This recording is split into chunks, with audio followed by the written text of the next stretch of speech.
clínico para que le coloquen su parecer. No sé si les dije que hagan grupo o de forma individual. Tres grupos. El grupo 1. Eu não faço ideia de quem é cada grupo. Al menos alguien del grupo 1. Grupo 2. Pode ser a gente. Joana, Y grupo 3. ¿Alguien? ¿Cuál? Vamos a leer un poco el caso clínico. Dice el caso clínico de la clase pasada. Necesaria. Hombre de 24 años de edad, desempleado. Ué, Sinceramente, esse é outro, doutor. Parece que é a mesma coisa. Creo que es la edad. foi um erro de digitação nosso. 24 anos. Hombre de 24 años de edad, desempleado, reside en casa de madera junto con su papá, madre y 5 hermanos. Se fue a la atención a unidad familiar con queja de tos, fiebre, disnea de más o menos 2 meses. Inicialmente en los esfuerzos y posteriormente en reposo. Niega tuberculosis anterior. Relata que el papá tuvo tuberculosis. Sin embargo, abandonó el tratamiento 2 veces. A 6 meses fue solicitado investigación de contactos, considerando su reingreso después del abandono y empeoramiento del papá. Sin embargo, ninguno de los familiares compareció a la unidad para la evaluación clínica y realización de exámenes. En el atendimiento de hoy, el paciente realizó el test rápido IgM y IgG para COVID-19 con resultados negativos. Aplicando las evidencias científicas y preceptos éticos legales, señalar la afirmación con mejor conducta, habla de la conducta. De entre los 3 grupos, ¿alguien eligió la opción A? Nadie. Bueno, entonces vamos a ver por qué no se eligió la opción A. Dice realizar evaluación clínica, sí. Colectar y encaminar 3 muestras de escarro, ahí ya vamos viendo algunas cosas que no tienen sentido. Realizar vaciloscopía del escarro, test molecular rápido para tuberculosis, eso sí está bien. Cultura de escarro, ¿verdad? Para hacer para el crecimiento, ¿no? Solicitar radiografía de tórax, test rápido para HIV está bien. Orientar uso de máscara de tejido, agendar nuevas consultas y investigar otros contactos. ¿Se acuerdan ustedes en la época de COVID? Había esas telas de Hello Kitty, de Bob Esponja, que era de tela, eso no funciona. Es más, empeora el intercambio gaseoso, la persona se intoxica más con dióxido de carbono. Algo que no tiene ni al caso. ¿Quién marcó la opción B de los grupos? Nadie. ¿Qué dice la opción B? Realizar evaluación clínica, colectar y encaminar 3 muestras de escarro para realizar vaciloscopía de escarro, test molecular rápido para tuberculosis, cultura de escarro, solicitar radiografía de tórax, me imagino, realizar test rápido para HIV, orientar uso de máscara quirúrgica, investigar los contactos y encaminar al paciente al servicio de referencia, dice ahí. ¿Qué es lo que nosotros, o sea, qué se entiende cuando vos le decís de enviar al servicio de referencia? Vos estás entregando tu paciente a otro médico. Ese paciente ya no va a volver contigo. Se va a quedar ya con el otro médico y el otro médico le va a hacer la atención. Tuberculosis se puede atender en el puesto de salud. Si no hace falta encaminar a un centro de referencia tuberculosis, el tratamiento es farmacológico. Tiene que tomar ahora, tiene que hacer los cuadros. C. ¿Quién marcó C? las tres turmas marcaron, los tres grupos marcaron Eu 7. acho que a pessoa fez mais individual. A gente marcou 6. Bueno, vamos a ver qué dice la C. Realizar evaluación clínica, colectar y encaminar 2 muestras de descargo para realizar test molecular rápido para tuberculosis, cultura de descargo, solicitar radiografía, realizar test rápido para HIV, orientar uso de máscara quirúrgica y agendar nueva consulta e investigar contactos. Una opción buena, una opción cero. D dice realizar evaluación clínica, colectar y encaminar 2 muestras de descargo para realizar vaciloscopía y cultura de descargo, solicitar radiografía X, realizar test rápido para HIV, orientar el uso de máscara N95 y agendar una consulta de investigación de contactos. ¿Verdad? No es protocolar que el paciente con tuberculosis tenga N95. ¿Quiénes usan N95? Los enfermeros y los médicos. ¿Sí? Entonces, son pequeñas nada más las situaciones que hacen que no opten por esa opción. Pero, para que tengan una idea, la primera muestra se toma en el momento de la consulta. La segunda muestra a la mañana siguiente, porque hay más acumulación del esputo, del descargo. Y la tercera muestra, que en algunos lugares se hasta ahí tienen menos del 5% de probabilidad de que dé positivo, ¿verdad? En la primera muestra de descargo ya es 80%, la segunda es 15% y el tercero es menos de 5%, entonces ya no está indicado una tercera muestra con 2, ya es suficiente. ¿Verdad? Aparte de eso, le vas a hacer el test rápido, le vas a hacer HIV, vas a hacerle la radiografía, tenés tu sospecha clínica, tenés muchas herramientas para confirmarla. Ya es innecesario el tema del descargo. Aparte, que no todos los pacientes saben colectar el descargo. Algunos ponen más saliva que otra cosa. Escupen su saliva y no es saliva. Es la secreción que tiene que salir de la tráquea, de los cilios que hacen el gas. Entonces, muchas veces al paciente se le hace una nebulización luego primero para movilizar y ahí quita el descargo, de 5 a 10 ml. Porque la mayoría vos le das el envase, lleva y va y escupe saliva. Eso no sirve, da un falso negativo. El B está mal justamente por las 3 muestras, solo son 2, y no hace falta enviar al paciente a servicio de referencia. Sin embargo, esta cuestión fue anulada, ¿verdad? Fue una cuestión de revalida del 2022 de este año, en donde cada uno tenía sus situaciones particulares. Uno, acá está mal porque no se envía al servicio de referencia, se atiende la unidad de salud en el puesto de salud. No son 3 muestras, pero si ustedes leen bien el C, dice realizar evaluación clínica, colectar y encaminar 2 muestras de descargo para realizar test molecular rápido en mes. ¿Entienden? La vaciloscopía es la cultura y el test rápido es de sangre. Entonces, acá se puso mal, nomás en vez de colocar acá cultura de descargo, ya se colocó test rápido. Entonces, se anuló por eso, pero la opción correcta sería la C. Estaba mal, nomás invertido la oración. Mais rápido aqui seria melhor, porque ele diagnostica quando vê Sí, Você tem que saber a quantidade de vacina. uno es de vaciloscopía y otro es test rápido que ayuda a ver si es resistente a la rifampicina. Se invirtió el orden. Entonces cada uno tenía sus errores y se fue Z. No sé si Z es punto para todos o sea el orden. Nosotros tenemos que terminar esta parte de lesiones cavitarias. Creo que ya dimos una partecita de esto. Que tenemos que entrar en abdomen.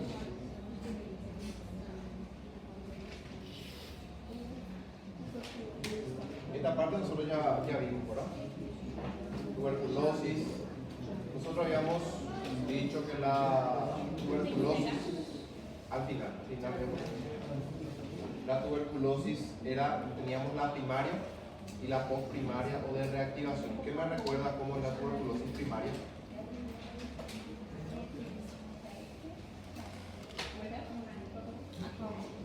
Tuberculosis primaria.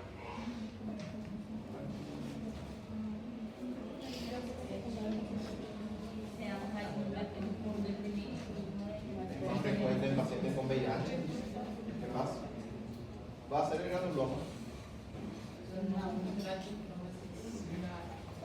Generalmente la tuberculosis primaria no tiene nódulo de Gong porque la inmunidad celular tiene una respuesta inadecuada. Los que van a hacer el granuloma son los que tienen una respuesta buena, ¿sí? Y esa es la tuberculosis primaria de reactivación. ¿Cuáles eran las complicaciones de la tuberculosis? Cavitaciones, después complicaciones.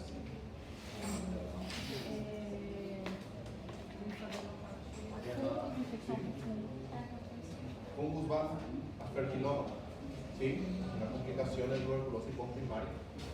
Atelecasia, derrame pleural, aneurisma de Rasmussen. ¿Qué más?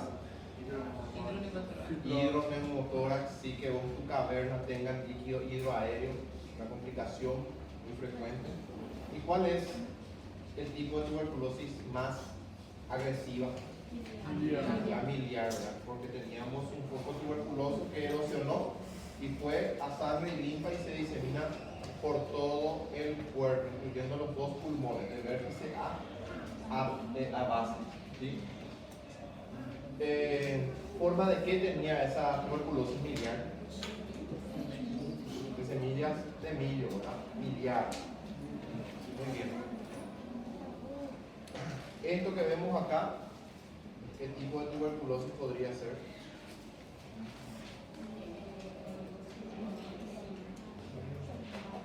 Postprimario o de reactivación. La tuberculosis postprimario de reactivación afecta mucho la región apical. Y la primaria es la que podría producir la gran simuladora, la podría dar la apariencia de una neumonía, de una atelectasia, ¿sí? de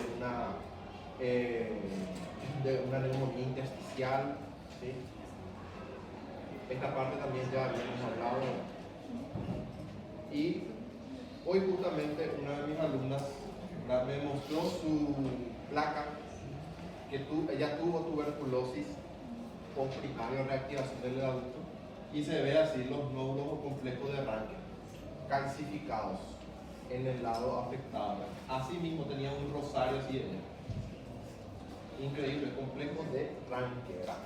Infección por micobacterias tuberculosis, tópicos básicos, ¿verdad? Que sería la fibrosis, disminución del volumen pulmonar, focos calcificados, ¿sí? Y calcificación pleural si afecta la región apical. Miren acá la tuberculosis miliar en una tomografía, ¿verdad? Aspecto de millo.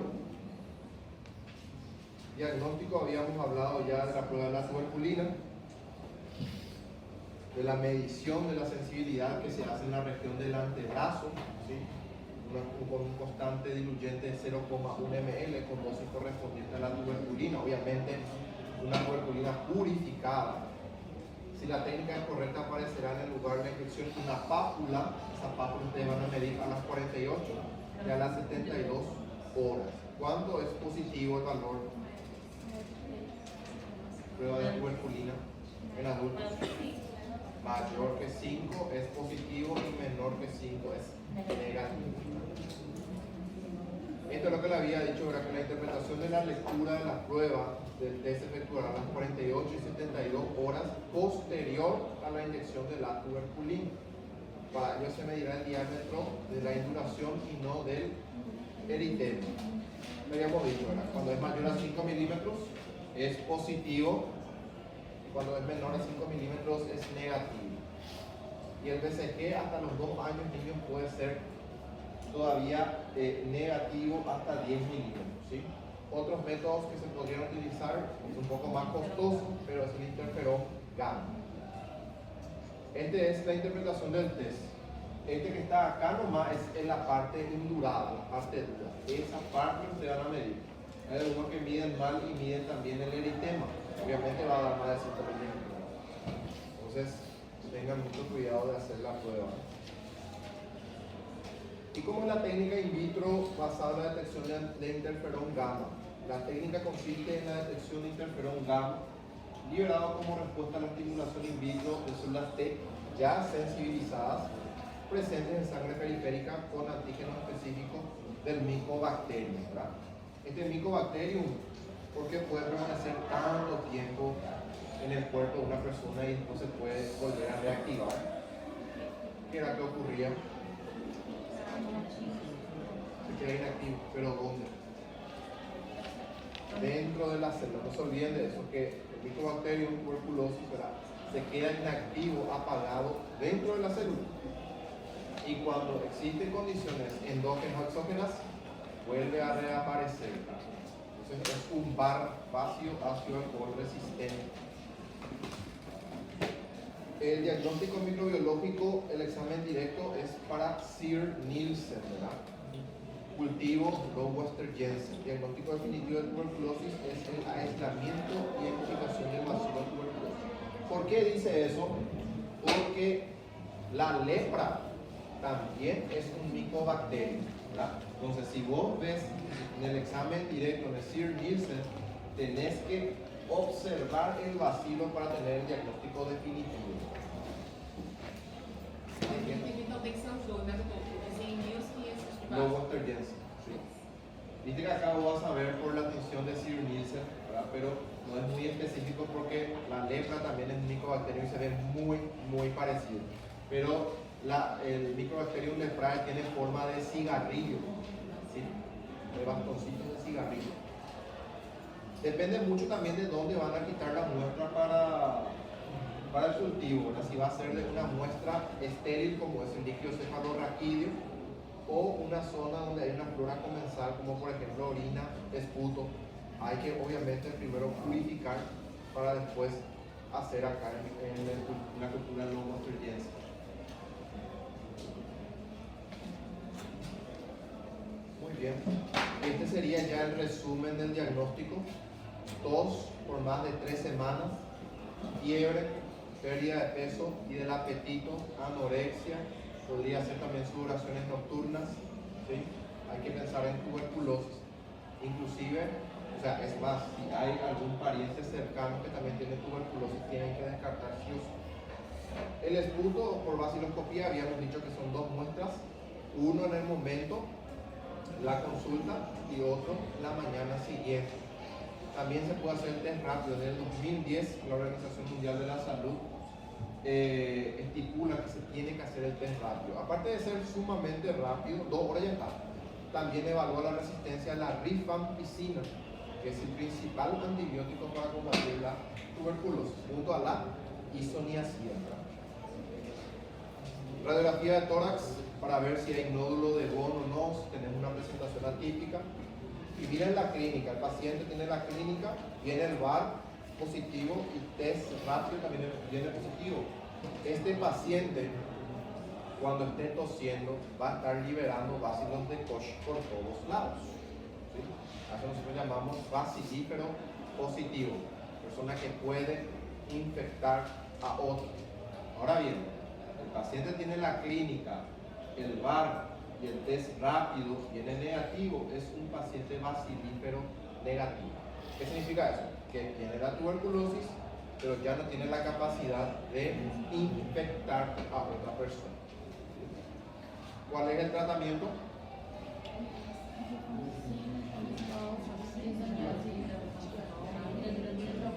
Esquema RIPE por 6 meses.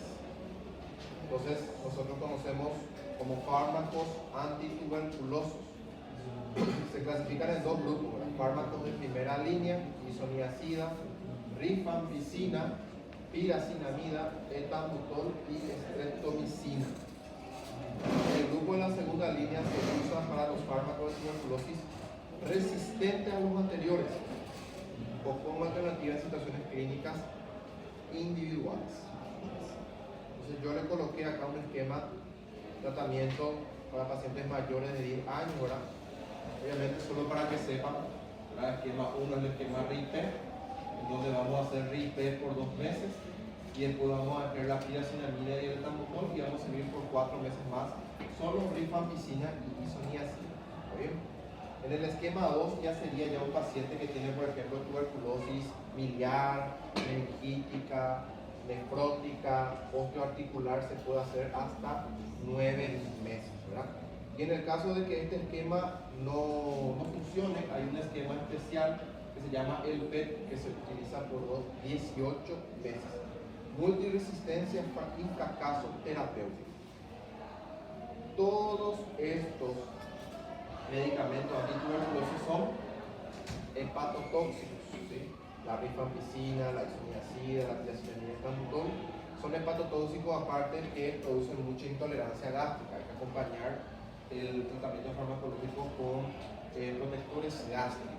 Si no, el paciente va a tener gastritis muy rápido. La isoniazida y la rifampicina pueden ser sustituidos por la streptomicina en el caso de que el paciente no tolere muchas náuseas, vómitos, ¿sí?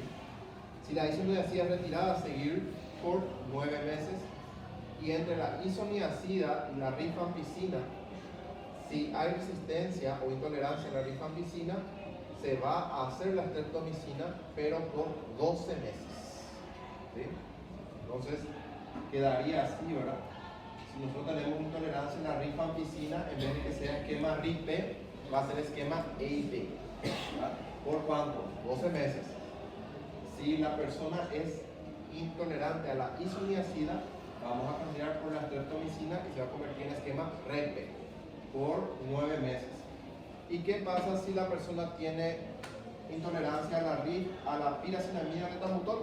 No pasa nada, no hace falta colocar streptomicina o ayudando, ¿verdad? Se queda piracinamina, esquema REP y etambutol RIP.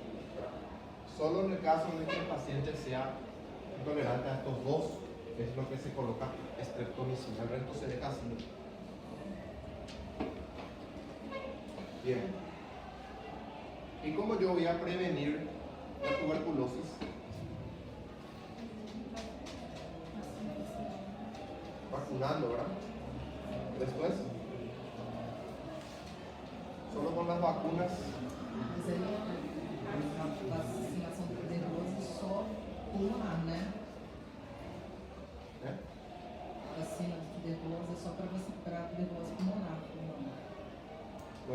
Como habíamos dicho, la tuberculosis, o sea, el micobacterio en tuberculosis puede ir a cualquier lado, osteoarticular, ganglionar, pero prefiere los pulmones porque es un aerobio estricto, porque va a estar protegiendo, por lo que dijo la compañera, es la vacuna, ¿verdad?, aceptada, que es la BCG hasta hoy en día, bacilos bovinos vivos atenuados, ¿verdad? Mas aí o paciente vacinado não pode ter uma tuberculose latente? Sí, puede tener. Aí ele pode não ter tuberculose pulmonar, mas ter uma tuberculose ganglionar. En el caso de paciente que sea VIH, sí. ¿Sí? O esa tuberculosis postprimaria, ¿te acuerdas que la tuberculosis postprimaria se puede transformar en una tuberculosis miliar? Y el miliar puede ir al ganglionar, se puede infectar. ¿Sí? Totalmente. Sin resultados indica que tiene una eficacia de vacuna comprendida entre el 0 al 80%. La vacunación de BCG por vía intradérmica produce sensibilidad cutánea a la tuberculina y deja una cicatriz muy característica, ¿verdad? Protege frente a la tuberculosis. ¿No te aplicaron? Eu acho que só não tem assim, levanta não.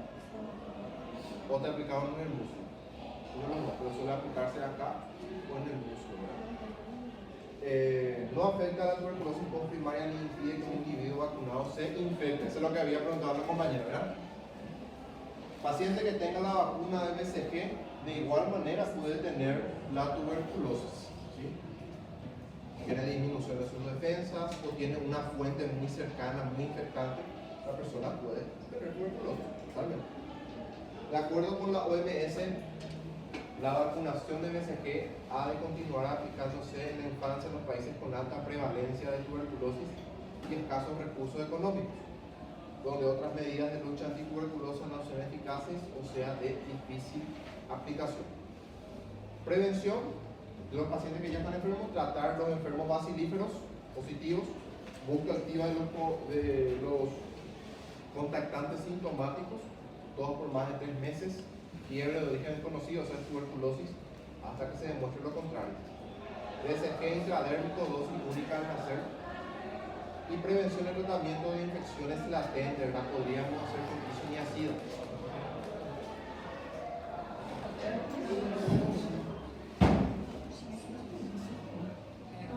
5 a 10 miligramos kilogramo día hasta 300 miligramos, ¿verdad?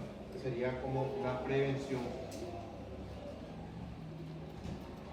En Paraguay, el Sistema de Información del Programa Nacional de Tuberculosis notificó en el año 2019 un total de casos nuevos y retratados igual a 2.955. Este es uno de los flyers que presenta ahora el Día Mundial, ¿verdad? Sería el 24 de marzo. Juntos lo logramos, Día Mundial Unidos para poner fin a la tuberculosis, ¿verdad? Igual que cáncer de mama, la tuberculosis también tiene su fecha, es el 24 de marzo. Se suelen hacer charlas, se suelen hacer extensiones universitarias, etcétera, etcétera, etcétera.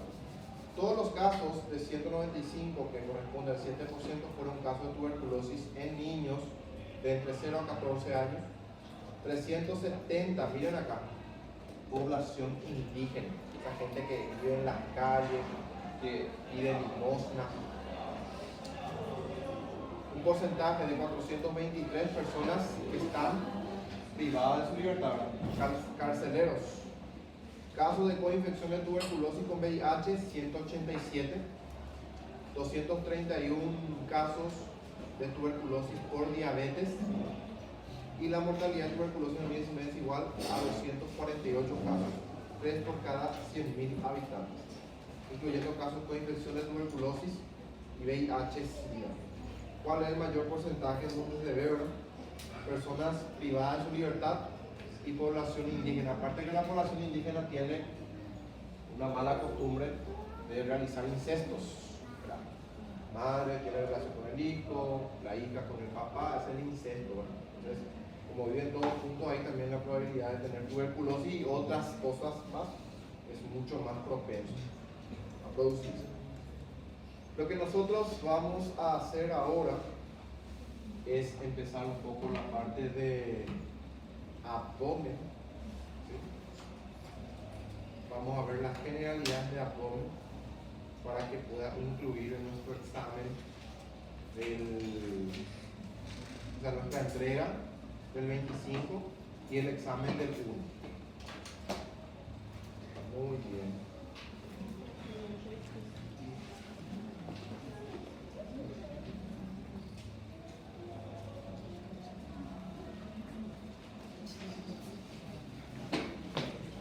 Muy bien. ¿Para qué nosotros solicitaríamos una radiografía de abdomen a un paciente? ¿De qué no serviría? Perforación intestinal. Nutrição também. Silicio. Alguma restrição intestinal.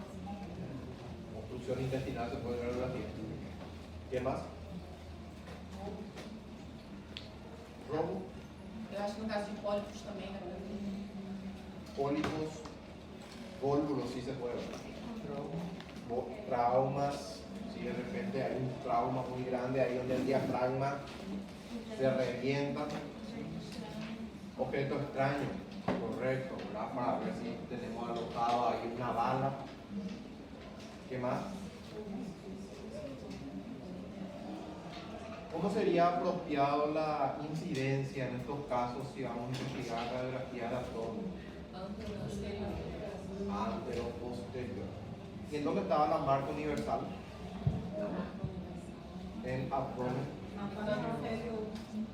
Aí inferior no caso é Superior es, pero superior que izquierda, derecha. Izquierda. Izquierda. Muy bien. Los síntomas abdominales con frecuencia son muy inespecíficos. En muchos casos no es clara la localización de la enfermedad. ¿Se acuerdan cuando yo le había dicho de los receptores? Nosotros la mayor cantidad de receptores teníamos en la piel. y medir la cantidad de receptores a nivel del abdomen. Entonces, generalmente la persona te dice, me duele acá, ¿verdad? Y hace un movimiento circular con su mano, no es muy bien localizado en el caso del abdomen. La investigación radiológica generalmente se inicia con una radiografía simple del abdomen del paciente con bipedestación. Nosotros teníamos cuadrantes en el abdomen, ¿verdad? Trazábamos dos líneas medio claviculares, otro y dos horizontales, en la cresta ilíaca y otro en el séptimo arco costal, ¿verdad? Teníamos 9 cuadrantes. ¿Quién me recuerda esos cuadrantes? Levanten la mano para decir. Así no. No le gusta hablar en grupo. Hipocôndrio direito, epigastro, hipocôndrio esquerdo. Flanco direito, flanco esquerdo, mesogastro. Aí, hipocôndrio direita, hipogastro e flanco esquerdo. Ahí están los 9, ¿verdad? En el abdomen se ubica gran parte del sistema digestivo, incluyendo el tubo digestivo, hígado, vesículas, páncreas, los 2 riñones, estructuras urológicas, las glándulas suprarrenales, el bazo. En la mujer, su sistema reproductivo, ¿verdad? Útero, trompa de falopio, ovarios, ¿sí? Entonces tenemos muchos órganos, ¿verdad? Y cada órgano, dependiendo del cuadrante que la compañera mencionó, tiene parte del órgano. En el hipocondrio derecho, por ejemplo, tenemos parte del lóbulo derecho del hígado, tenemos la vesícula biliar, tenemos la flexura hepática, ¿sí? Tenemos al riñón derecho, ¿sí? La misma cosa pasa con el hipocondrio izquierdo, tenemos ahí al bazo, tenemos al riñón del lado izquierdo, ¿sí? Tenemos parte de la cola del páncreas. Entonces es muy importante conocer qué estructuras hay en cada cuadrante, ¿verdad? Entonces, tarea para la casa, esto tienen que saber, ¿verdad? Que tenemos en el hipocondrio derecho, en el vacío derecho, ¿verdad? O flanco, se le dice vacío flanco derecho, fosa ilíaca derecha, epigastrio y así sucesivamente. Voy a quedar a explicar esa parte. El peritoneo, o sea, ¿qué era el peritoneo? A ver, ahí tenemos un corte axial, ¿verdad? Transversal esquemático, lo que sería el abdomen, ¿sí? Esto sería la región anterior, posterior y lateral izquierdo y derecho, ¿verdad? El peritoneo, ¿verdad? Tenemos la cavidad peritoneal con los órganos intraperitoneales y después tenemos los órganos retroperitoneales, ¿verdad? Eso tienen que saber identificar cuáles son los órganos intraperitoneales y cuáles son los retroperitoneales, ¿verdad? Porque la tomografía es muy importante para que ustedes puedan clasificar. ¿Qué teníamos en la cavidad peritoneal? Intraperitoneal. Intestino delgado, grueso. Sí. El transverso, por ejemplo, está en la parte de la cavidad intraperitoneal. Pero miren acá, el colon ascendente y el descendente son retroperitoneales, ¿verdad? Por ejemplo, el páncreas es totalmente retroperitoneal o hay parte de ella afuera. Totalmente retroperitoneal. Los riñones son totalmente retroperitoneales. El duodeno es intraperitoneal o retroperitoneal.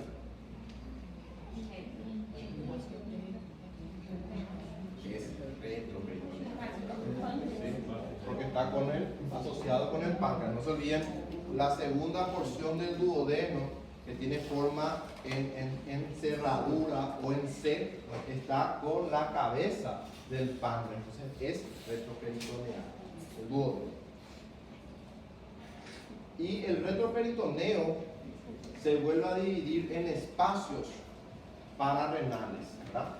Espacio pararenal anterior, en donde está el páncreas, la segunda porción del duodeno, tenemos al colon ascendente, el descendente, y también tenemos el espacio pararenal posterior, ¿sí? En donde están las fascias y están los músculos psoas, ¿sí? Está la aorta y la vena. Esa es una clasificación que tienen que entender, porque yo después voy a proyectar tomografía y voy a estar hablando ya de esa manera. Métodos de diagnóstico, la radiología simple y contrastada. Si nosotros queremos ver realce en el abdomen, es muy útil utilizar contraste. ¿Cuál era el contraste que se utiliza en radiología de abdomen? Yodo. ¿Sí? Ecografías también, angiografía, tomografía computadorizada y resonancia magnética son métodos de diagnóstico. Pero siempre se empieza por radiografía. Van a agarrar y meter ya resonancia de primera, ¿verdad? Radiografía de abdomen simple, ¿verdad? AP puede hacer en decúbito supino, decúbito prono, decúbito lateral con rayos horizontales. El paciente se pone de costado, vos le disparas así. AP en decúbito supino con rayos horizontales, bipedestación, abdomen oblicuas y radiografía de tórax en bipedestación, que ya domina ya esta parte. No vamos a quedarnos más a hablar. La indicación en la exploración de un probable abdomen agudo, ¿sí? En el seguimiento de enfermedades crónicas ya diagnosticadas del tubo digestivo, como radiografía previa a una exploración contrastada del tubo digestivo con sulfato de bario y yodo hidrosoluble. Y acá están las incidencias, ¿verdad? Digamos radiografía de tórax en póstero anterior, pero si ustedes quieren explorar parte del abdomen es mejor la incidencia AP, ¿sí? Acá vemos decúbito lateral con rayos horizontales, ¿sí? Radiografía de abdomen en decúbito supino o dorsal y radiografía de abdomen en bipedestación de incidencia AP.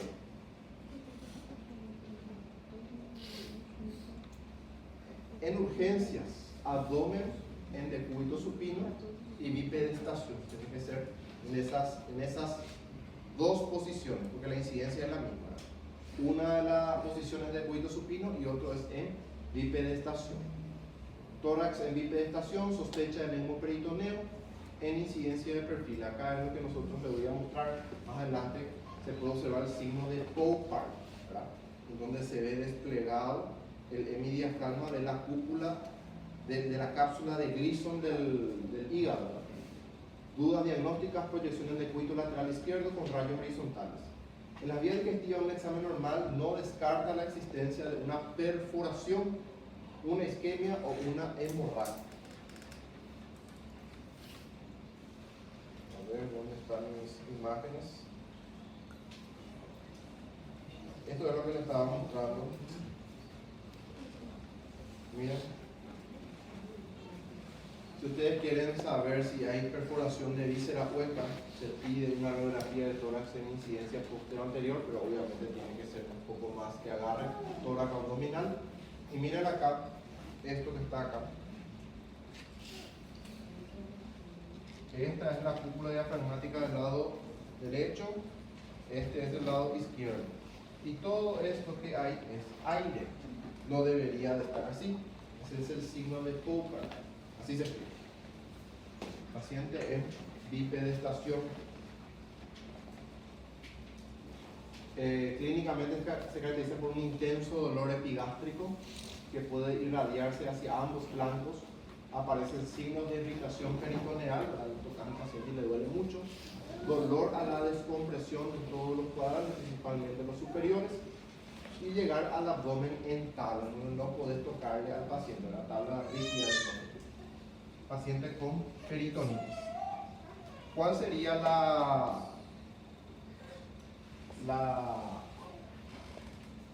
el raciocinio que harían después de ver el signo de Poupart, paciente con dolor, abdomen en tabla, en la parte superior, en el tren delantero? ¿Qué se haría? ¿Analgésico se va a la casa? Quirúrgico. Posiblemente haya perforación de víscera hueca, alguna úlcera que está sangrando, por eso se está acumulando. Miren acá en una de perfil o de lateral el aire que se está acumulando. Eso se tiene que investigar y se hace una laparotomía exploratoria. Acá no sirve la laparoscopía, tiene que ser una laparotomía. Bien, vamos con la imagen. Radiografía simple de abdomen, estudio radiológico de la cavidad abdominal sin medio de contraste, con el paciente en posición de decúbito supino, lo cual debe abarcar desde las cúpulas diafragmáticas hasta la sínfisis del pubis. Muestra la distribución del gas intraabdominal normal o patológico. y el efecto de masa de algunas patologías expansivas, el borramiento de planos anatómicos, la presencia de calcificaciones y cuerpos extraños, radioopacos y el estado del esqueleto. Imprescindible en la exploración y diagnóstico de abdomen agudo. Entonces, la urgencia del abdomen agudo puede ser causada por una obstrucción intestinal que puede ser intraluminal o extraluminal, ¿verdad? Y también puede considerarse un abdomen agudo cuando tenemos hilo adinámico. ¿Cómo que se le dice a esto? Hilo adinámico. Hilo paralítico. Ruidos hidroaéreos no se escuchan. Ustedes colocan su estetoscopio ahí durante un minuto y no escuchan ruidos hidroaéreos, ¿verdad? Decimos que está con un hilo adinámico. Es buena señal. Otra situación de urgencia para solicitar un abdomen simple, sin contraste, es traumas abdominales. Como ya me dijeron, la sospecha clínica de presencia de perforación visceral, ven el signo de Hobart, rotura de órganos intraabdominales, ¿sí? Principalmente cuando hay traumas abdominales, el órgano que siempre lacera es el bajo. El bajo siempre es mucho más frágil, ¿verdad? Lacera el bajo, después puede lacerar el hígado, y si es de alto impacto, lacerar los riñones también, ¿verdad? Pero eso denota una fuerza de gran impacto. ¿Y cuándo vamos a utilizar la radiografía contrastada de abdomen? Debido al escaso contraste de los tejidos blandos, la radiología simple del abdomen resulta muy difícil de interpretar y representa un importante reto para el radiólogo y para el médico que tiene que ver también, ¿verdad? De ahí la necesidad de utilizar contraste, ¿sí? Artificial que mejora la visualización de los órganos de los huesos, ¿verdad? Porque la mayoría pues densidad grasa y densidad líquido. Entonces se mezcla todo ahí, en interposición de imágenes no se ve bien, no se puede identificar bien. Entonces se utiliza mucho el contraste. Medio de contraste, ¿verdad? Positivo, porque están los medios de contraste positivos y los medios de contraste negativos, ¿verdad? Y cuando hay combinación de los dos también. Medios de contraste positivos son sustancias que tienen números atómicos altos y se distinguen de la parte blanda por su mayor absorción de los rayos X. Ahí se puede ver, porque uno de los ejemplos puede ser sulfato de bario. Es inerte, no se absorbe, se elimina totalmente con la excreción, no altera el normal funcionamiento del órgano a estudiar, o sea que es casi inofensivo, ¿verdad? Los productos yodados hidrosolubles son menos radioopacos y se utiliza en caso de sospecha de perforación de víscera hueca abdominal, ¿verdad? Siempre tienen que utilizar el yodo que no está ionizado, ¿verdad? Reacciona menos, no se olviden de eso. Acá, ¿dónde está el peritoneo acá? Lo voy a marcar.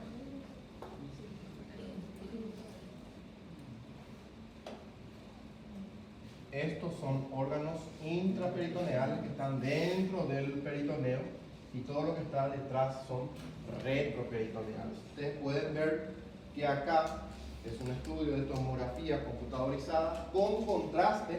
Miren acá lo blanquito, en donde se puede ver realzado un líquido que está trabajando en cavidad peritoneal, pero no es retroperitoneal. Ustedes pueden decir derramamiento de líquido intraperitoneal. Si fuese retroperitoneal, el líquido estaría acá acumulado. Esto que ustedes están viendo acá en tomografía esto sería hipointenso y esto sería hiperintenso, ¿verdad? No confundan las nomenclaturas. En resonancia magnética es hiperseñal y hiposeñal. Acá es hiperintenso. Hipointenso y esto es hiperintenso, cuando se ve más blanco, ¿verdad? Seguimos viendo derramamiento de líquido intraperitoneal, ¿sí? El espacio retroperitoneal está limpio, lo que ustedes están viendo acá es grasa, y acá el líquido que se está pintando, ¿verdad?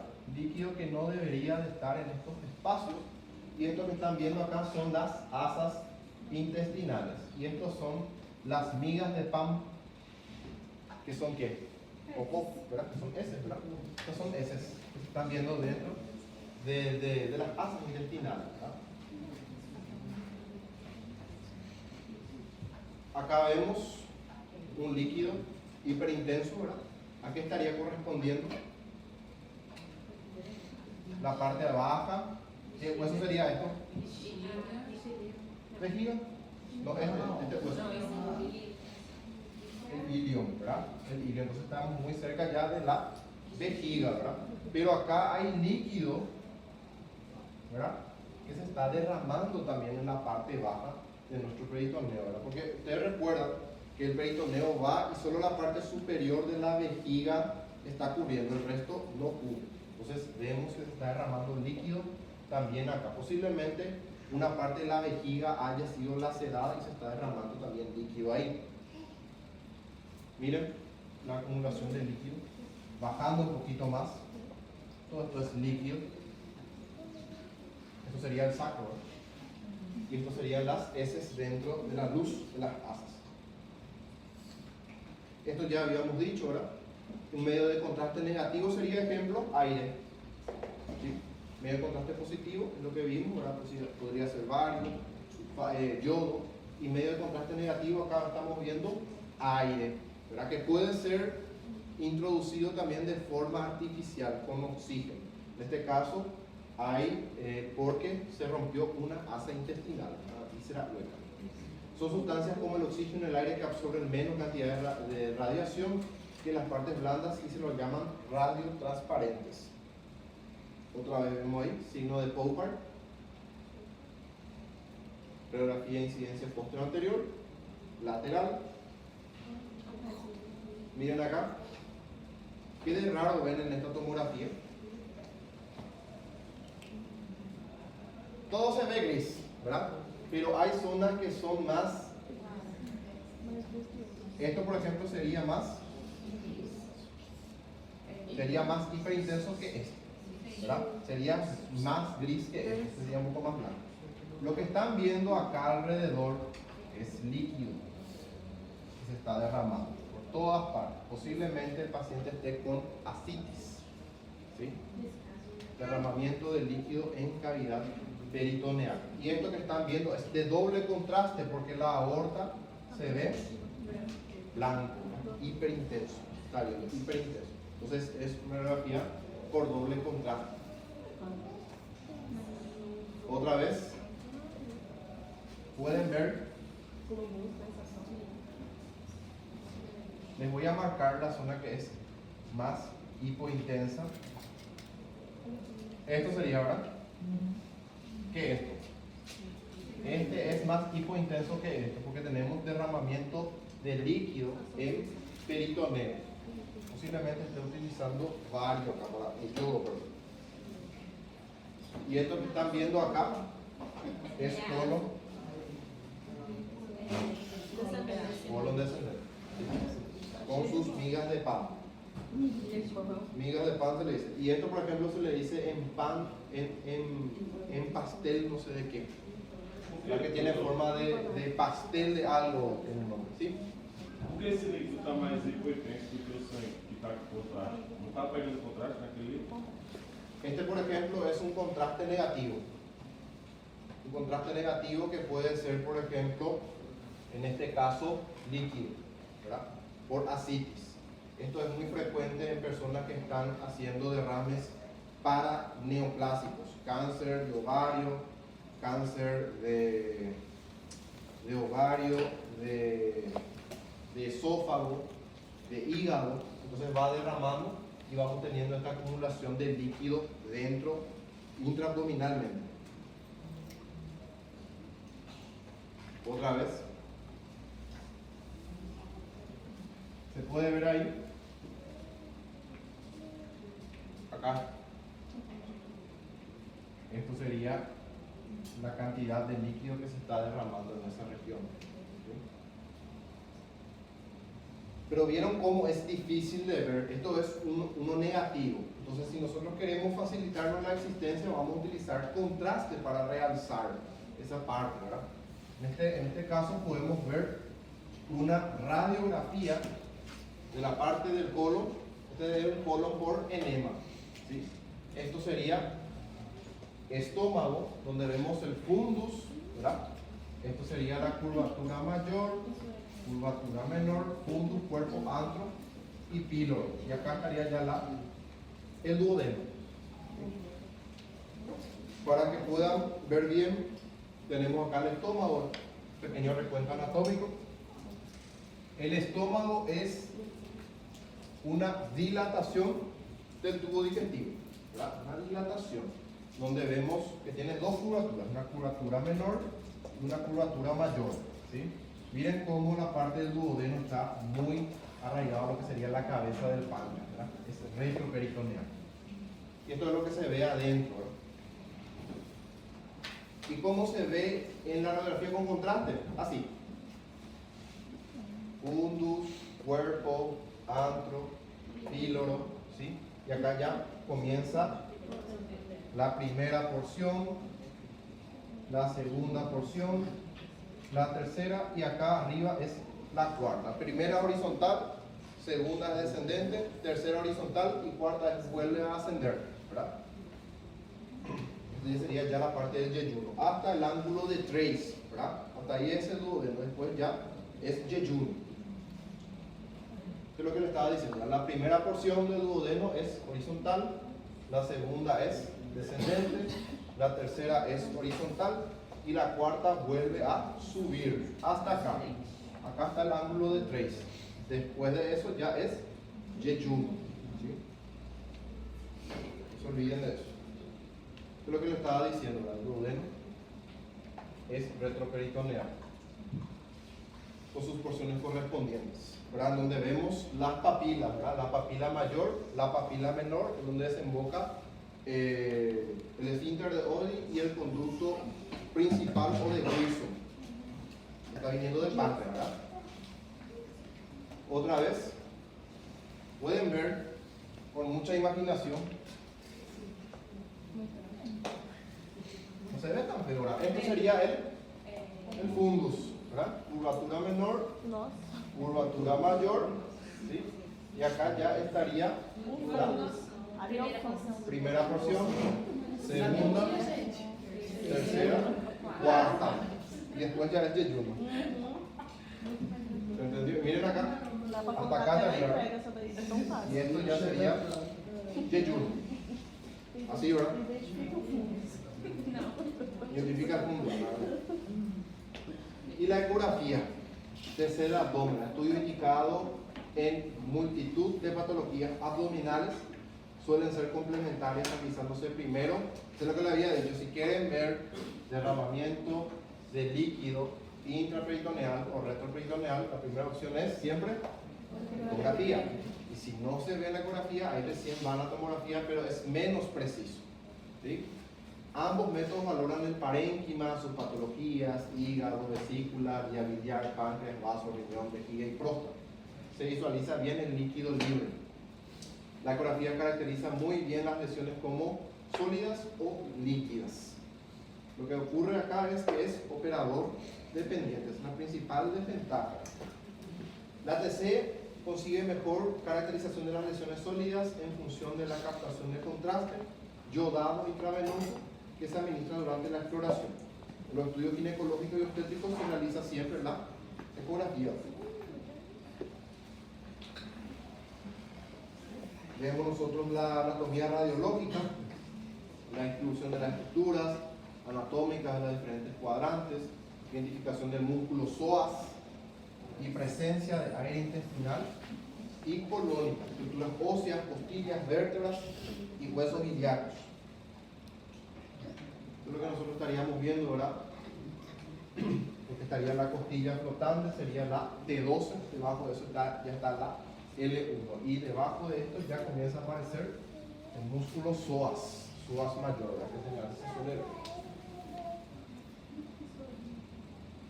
¿Ven ahí el músculo psoas? Miren. Músculo psoas. Y acá estaría la T12 y acá sería L1. Eso es muy importante que identifiquen. Esto que están viendo acá es flexura esplénica y abajo ya estaría ya el colon descendente, ¿verdad? Eso sería ya en bipedestación, paciente en bipedestación. Y esto que están viendo en la parte central está intestino delgado, yeyuno y ilio. Y la parte periférica, como si fuera un arco, están los colon, ¿sí? O intestino grueso.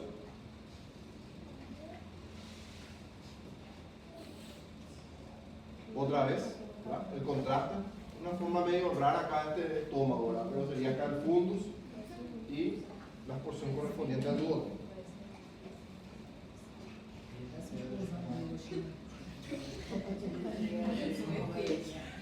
Ali é o feto. Aí mata o Esto que están viendo acá en la porción central sería intestino delgado, ¿verdad? Siempre en la parte central está el intestino delgado y en la parte periférica están los colons.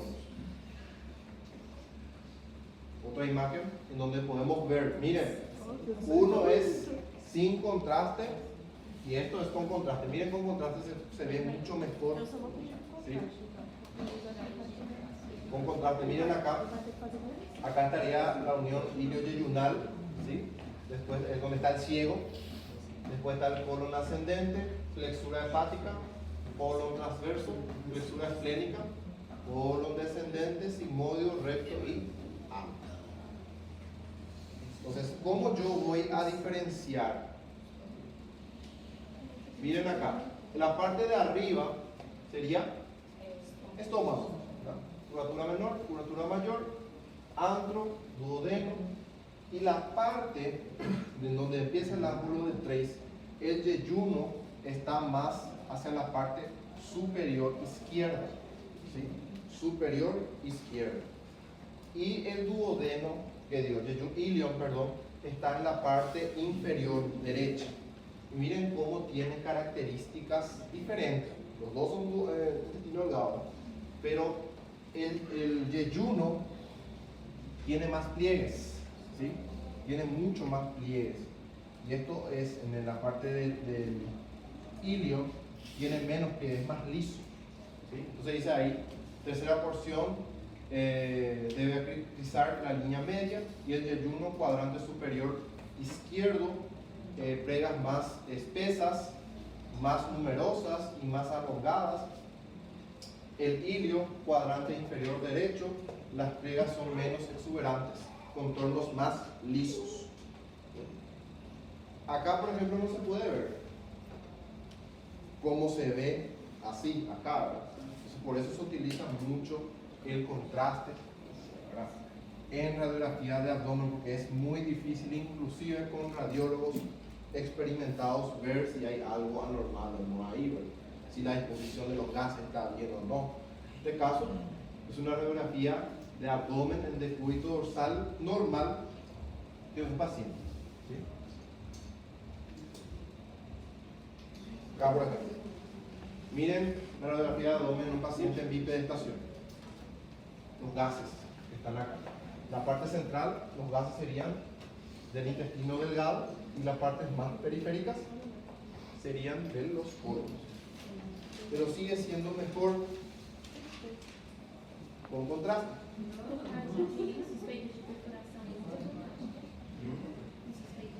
Ecografía primero. Ecografía. Si vos ves líquido ahí, está contraindicado tu contraste. Si queréis ver, miren acá, se puede ver, con lo que les había dicho, la diferencia entre el yeyuno y el ilio. El yeyuno tiene más pliegues, es más rugoso, y el ilio es más liso, tiene menos pliegues. El yeyuno está en el borde superior izquierdo y el ilio en el borde inferior derecho. Acá se ve muy bien, todo se entiende. Acá podríamos ver la primera porción, la segunda, la tercera, la cuarta, y pues ya estaría empezando el yeyuno. ¿Cómo nosotros podríamos ver una alteración intraluminal del patrón aéreo por aire intraluminal, ¿verdad? Ilio mecánico obstructivo, hay algo que está impidiendo que el peristaltismo avance por una obstrucción mecánica, podría ser, ¿verdad? Es un ilio mecánico obstructivo, cuerpo extraño. Ilio paralítico no obstructivo, causa externa. Luminogramas patológicos, aire extraluminal, neumoperitoneo, abscesos, apéndice, subhepático, subfrénico, gas libre, presencia de gas en localizaciones anómalas, aerobilia, ¿verdad? Que sería la región del bilis, paraintestinal por isquemia. Si la dilatación del conducto cístico es muy grande, se puede apreciar en la radiografía de abdomen, pero es infrecuente. Acá que estamos viendo